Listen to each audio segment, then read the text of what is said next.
সংগ্রামী সাথী ও বন্ধুগণ, দীর্ঘ একটি পরিক্রমার পরে আমরা একটি দ্বিতীয় স্বাধীনতা পেয়েছিলাম। আমরা দেখেছি ৭১-এর পর থেকে দীর্ঘ ৫৩ বছর পর্যন্ত দেশে ক্রমাগত ধর্ষণ, খুন, গুম, হত্যা চলেছে। দ্বিতীয় স্বাধীনতা অর্জন করার পরে এই দেশের শিক্ষার্থীরা রাজপথে তাদের রক্ত দেওয়ার পরে, এই দেশের মা বোনেরা তাদের রক্ত দেওয়ার পরে আমরা ভেবেছিলাম এই দেশ থেকে ধর্ষণের মতো কুয়াচার বন্ধ হয়ে যাবে। আমরা ভেবেছিলাম একটি শক্তিশালী সরকার আমরা পাবো।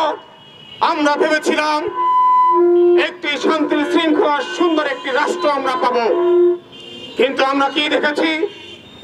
শহীদের রক্তের উপর দিয়ে যাদেরকে আমরা ক্ষমতায় বসিয়েছি, সেই অন্তর্বর্তীকালীন সরকার ক্রমান্বয়ে একটি ব্যর্থ সরকারে পরিণত হয়েছে। সংগ্রামী সাথী ও বন্ধুগণ, আমরা দেখছি খুন বেড়েছে, ছিনতাই বেড়েছে। আজকে ঘরে ঘরে আমাদের মা বোনরা ধর্ষিত হচ্ছে।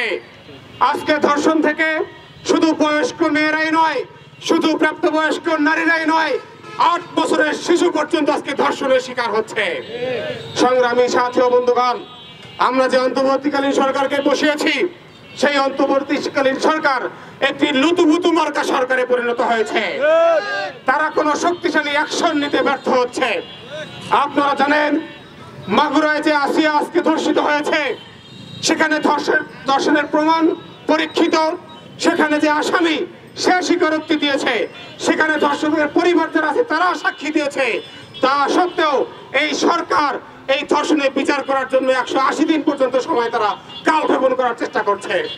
সংগ্রামী সাথী ও বন্ধুগণ, আজকের এই সমাবেশ থেকে আমরা বলতে চাই, অনতিবিলম্বে আসিয়ার ধর্ষকদের বিচার প্রকাশ্যে বাস্তবায়ন করতে হবে। সংগ্রামী সাথী ও বন্ধুগণ, স্বাধীনতার এই ৫০ বছরে আমরা দেখছি ধর্ষণ বন্ধ হচ্ছে না। এর কারণ কি? এর কারণ শুধু একটাই, এর সমাধান আছে ইসলামী হুকুমতের মধ্যে। কিন্তু দেশে ইসলামী হুকুমত না থাকার কারণে, ইসলামী শরিয়া না থাকার কারণে আজকের কোন সরকারই এই ধর্ষণ বন্ধ করতে পারছে না। আজকে যদি ইসলামী শরিয়া অনুযায়ী প্রকাশ্যে একজন ধর্ষকের বিচারও করা হতো, পরবর্তী ১০০ বছরে এই দেশে কোন ধর্ষক ধর্ষণের দিকে পা বাড়ানোর কোনো সাহস করতো না। সংগ্রামী সাথী ও বন্ধুগণ, আজকের এই সমাবেশ থেকে তাই আমরা দাবি করতে চাই, অনতিবিলম্বে ধর্ষণের জন্য ধর্ষকের শাস্তি হিসাবে এই দেশে ইসলামী হুকুমত কায়েম করতে হবে। ইসলামী হুকুমত অনুযায়ী, ইসলামী শাসন অনুযায়ী আজকে যদি ধর্ষকদের শাস্তি দেওয়া হয়, আমরা আশা করছি আগামী ১০০ বছরের মধ্যে নতুন কোন ধর্ষক এই দেশে তৈরি হবে না ইনশাআল্লাহ।